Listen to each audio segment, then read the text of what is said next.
Voilà, le cours est lancé. Je vais vous inviter à couper vos micros, s'il vous plaît. Comme ça, on va faire une très belle performance ensemble.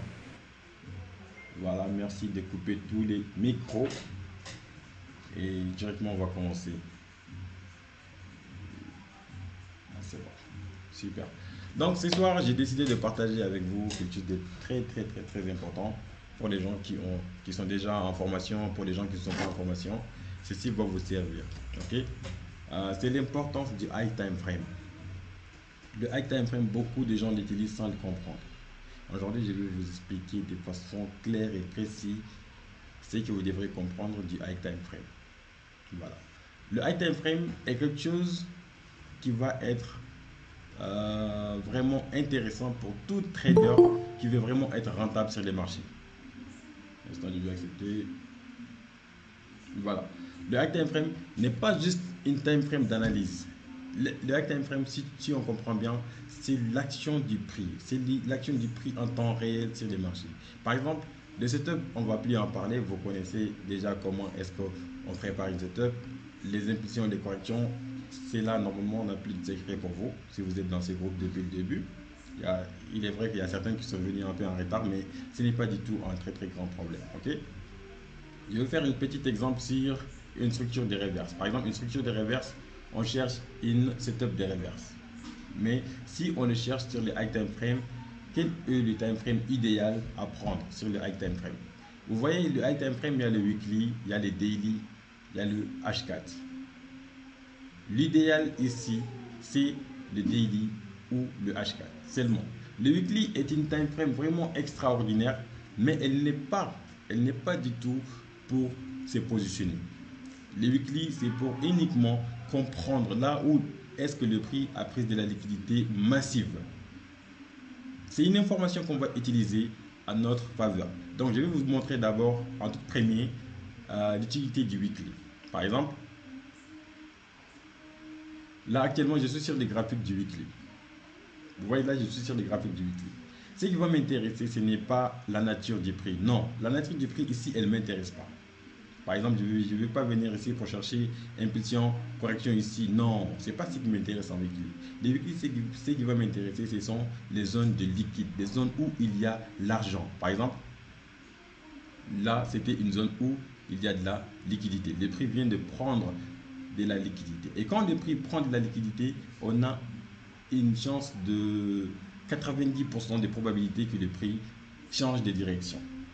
Parce que c'est comme les carburants. Si le prix a du carburant, elle bouge. Donc là, par exemple, c'est une prise de liquidité appelée aussi la masse psychologique. On a vu ça ensemble plusieurs fois. Voici ce qu'on cherche sur les weekly. Par exemple, actuellement, là où le prix est actuellement sur les weekly, qu'est-ce qu'on a? On a par exemple cette zone-là qui est vraiment une zone où il y a énormément de liquide. On appelle une valid area, une zone valide. Et après, on a par exemple cette zone-là qu'on peut appeler les inflection zones où le prix pourra faire une petite pause, soit une pause de continuation ou une pause de reverse. Voici ce qu'on cherche sur les weekly. Tout simplement. Maintenant, si on quitte les weekly, on part sur les daily. Qu'est-ce qu'on cherche sur les daily? Voilà, les weekly, j'espère que vous avez compris sur les weekly, c'est qu'on cherche. Les daily, on cherche autre chose. Les daily, c'est qu'on cherche, c'est un peu plus de précision. Un peu plus de précision. Par exemple, je vais partir sur le daily directement. Par exemple, quand le prix a pris de la liquidité ici, sur les weekly par exemple, imaginez ici, sur les weekly ici, quand le prix avait pris de la liquidité, on va maintenant se poser la question, comment est-ce que le prix a pris cette liquidité-là? Est-ce qu'il y avait par exemple une structure de reverse sur cette zone de liquidité? Par exemple, une structure de reverse qui est un peu comme ça. Le prix qui vient prendre la liquidité en créant une descending channel comme ça. Là, c'est une structure. Ok? Je vais accepter quelqu'un vient de Sanana. Voilà. Là, par exemple, c'est une structure de reverse. Quand le prix vient prendre de la liquidité avec une structure de reverse, c'est super. Et tout cela, il n'y a pas encore de trade. Ce ne sont que des signaux. Ce ne sont que des informations qu'on utilise à notre faveur. On comprend maintenant que le prix est venu prendre de la liquidité. On comprend aussi que le prix est venu créer une structure de reverse, toujours sur les daily. Maintenant,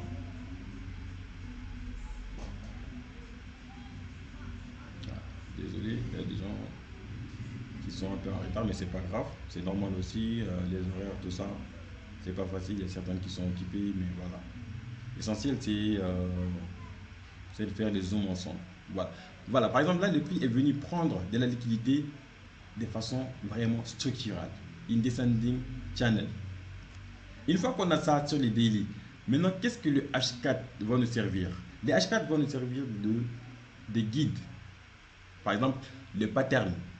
Je vous ai montré les patterns. Je vous ai montré comment est-ce que vous devrez utiliser les patterns. On a vu ensemble les patterns de reverse, les patterns de continuation, tout ça.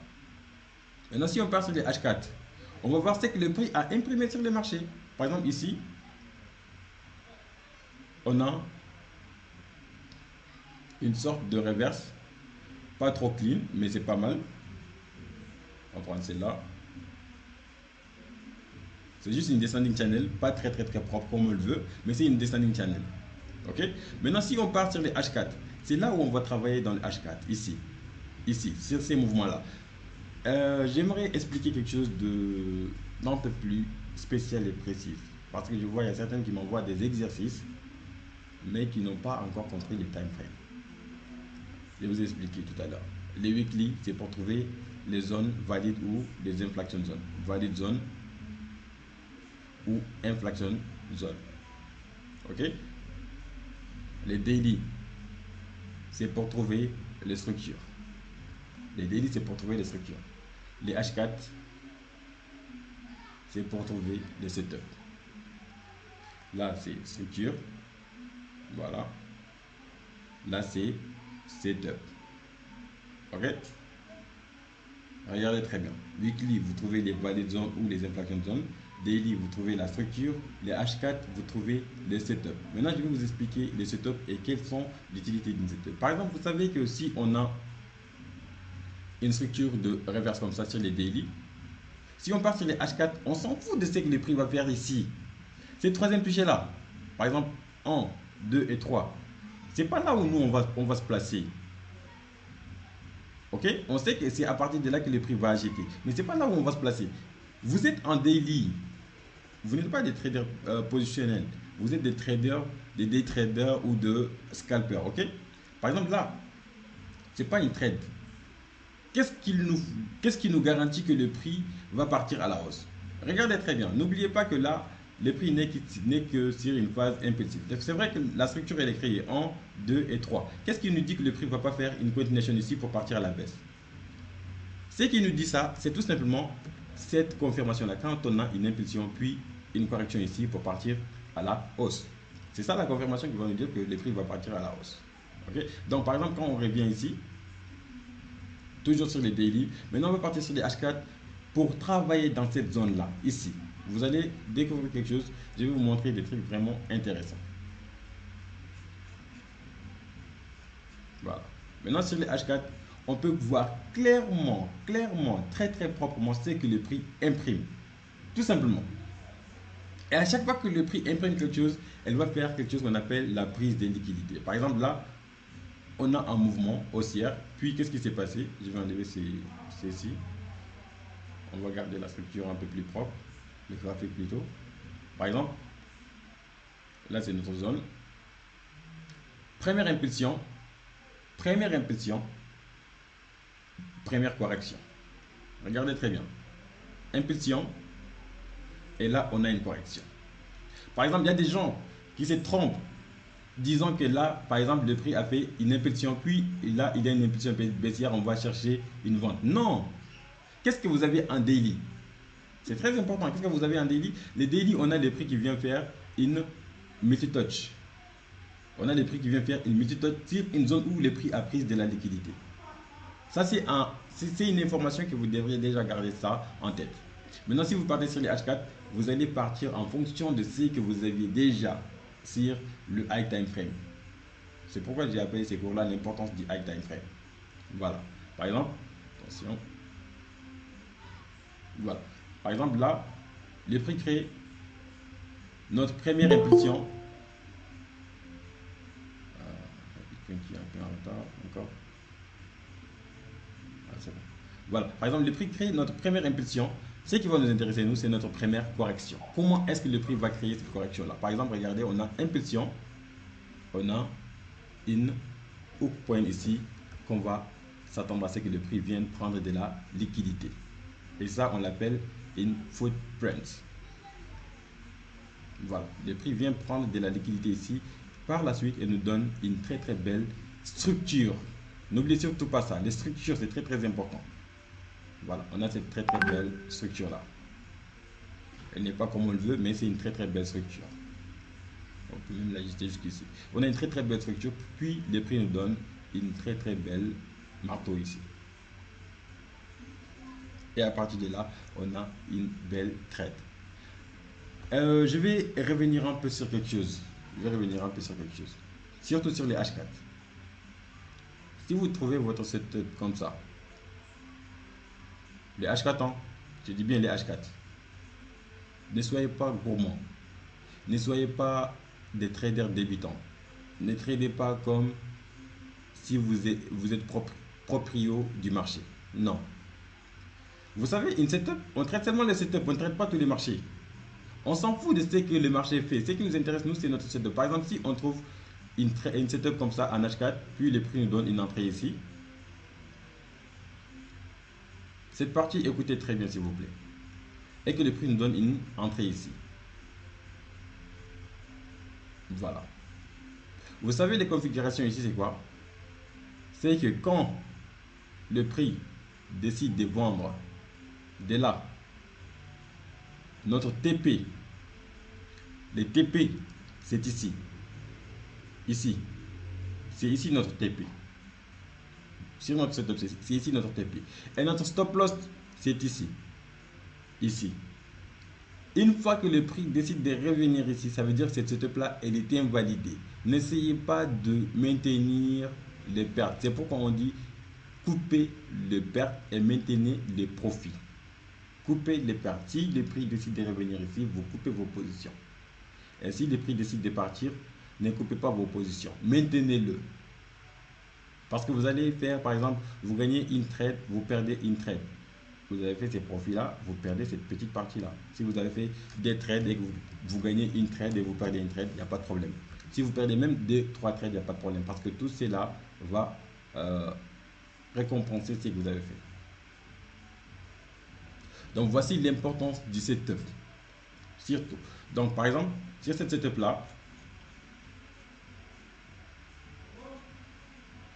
il y a eu pas mal d'achats, il y a eu beaucoup d'achats. Mais si vous êtes gourmand ici, vous allez sortir avec 0. 0, oui.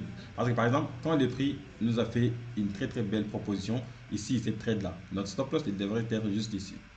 Les premières TP, ce n'est rien d'autre qu'ici. Voilà. Quand le prix atteint cette zone-là, qu'est-ce que vous foutez encore sur les marchés? Fermez vos positions. Ne laissez pas que le prix, par exemple, elle fait tout ça, elle fait tous ces trajets-là, puis vous holdez, vous attendez que le prix elle atteigne les TP du daily. Pourquoi? Non. Vous tradez cette setup là. Maintenant, quand le prix présente une autre setup, comme par exemple, cette partie là, par exemple, là c'est une autre setup. Là, c'est une autre setup. Le prix propose une autre setup ici. Qu'est-ce que vous allez faire? Vous allez tout simplement trader cette autre setup là ici, à partir de là. Et le TP, c'est toujours pareil. Vous tradez votre setup. Là, c'est notre TP. Vous sortez. Par la suite, qu'est-ce que le prix fait? Le prix crée une autre setup. Là, c'est une trade qu'on appelle une trade sur le hook point. C'est une V-shape. Là, vous n'êtes pas encore arrivé à ce niveau. On n'a pas encore vu ça ensemble. Je vous conseille simplement de trader que les entrées simples. Les entrées simples. Par exemple, impulsion, correction, comme cette trade là ici. Mais ça, cette trade là, ne tradez pas ça encore. Vous n'êtes pas encore arrivé à ce niveau là. Donc voilà. Donc tant que le prix vous présente une setup en H4, vous tradez que la setup. Vous ne tradez pas tous les marchés. Vous tradez que la setup. Seulement la setup. Donc on va faire 2 minutes de questions-réponses. Si vous avez des questions, si il y a des parties que vous n'avez pas compris sur l'importance du high time frame, vous pouvez le balancer. On va essayer de le répondre ensemble. Ok? Voilà, je vous écoute.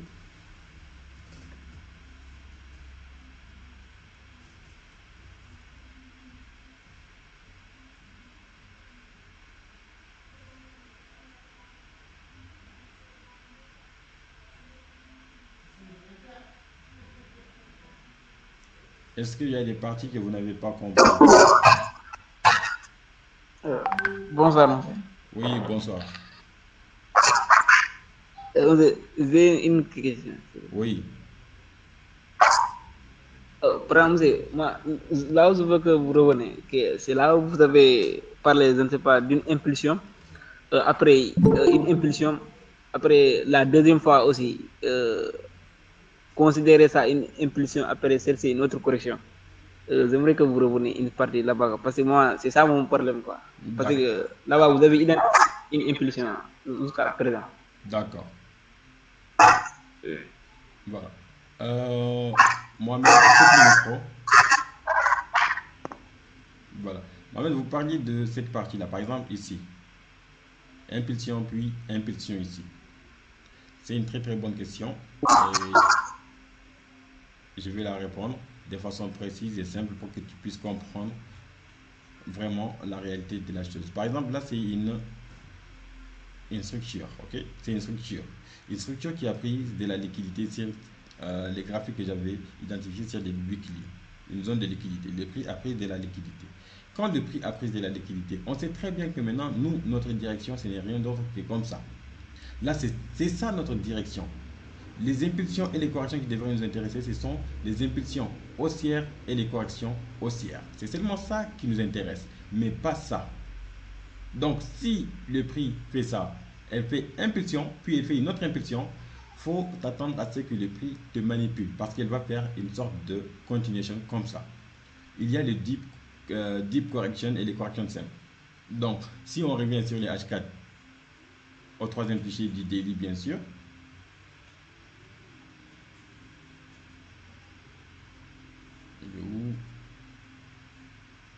voilà, c'est là. Par exemple, si on vient ici, on voit les prix faire cette très très belle impulsion haussière. Puis par la suite, tu vois une impulsion baissière. Tu vois le prix faire une impulsion haussière, puis une impulsion baissière. Cette impulsion baissière, pourquoi cela devrait t'intéresser? En sachant que tu es sur une troisième fichier dit daily. En sachant que tu es là, ici. Est-ce qu'une impulsion baissière devrait t'intéresser? Non, ça ne devrait pas. Tout ce que tu devrais faire, c'est de trouver des structures haussières. Et en regardant très très profondément, on peut voir clairement que le prix nous a proposé cette structure-là de façon précise et claire. Et en même temps, le prix est venu prendre de la liquidité ici avant de nous proposer une entrée. Donc là, la nature, tu vas penser qu'il est correctif, mais il n'est pas correctif. C'est une nature impulsive qui est là, puis une nature corrective ici. Cette impulsion-là ne sert à rien. Elle ne sert à rien parce que les 90%, c'est celle-là qui la remporte. Et quand tu regardes très bien, c'est tout simplement impulsion, correction, une autre impulsion, puis une deep correction. Voici les deep corrections. Par exemple, là, c'est une deep correction. Si tu regardes très bien et que tu essayes de trouver une structure, tu verras tout simplement qu'il y a que des annonces économiques qui sont venues bouleverser la chose, mais elles ne changent jamais la direction. Elles viennent tout simplement pour manipuler, par la suite partir. Là, c'est une annonce économique. Si on part sur les daily, on pourra vous voir beaucoup plus clairement. Voilà. Par exemple, tu vois, sur les daily, tu peux voir que ce n'est qu'une simple mèche qui est venue faire tasse et puis elle repart. Tout simplement. Est-ce que c'est bon? Est-ce que tu as compris?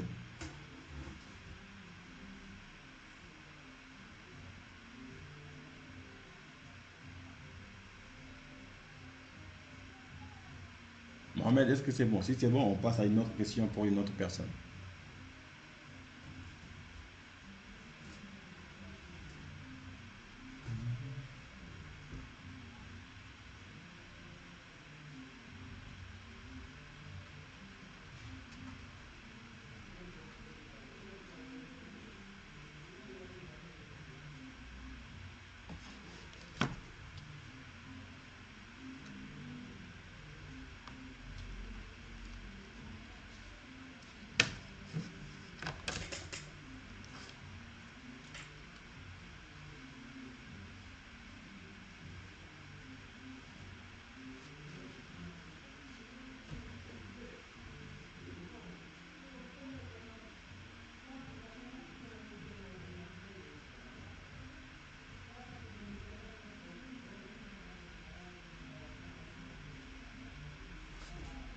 crois que j'ai perdu de la connexion.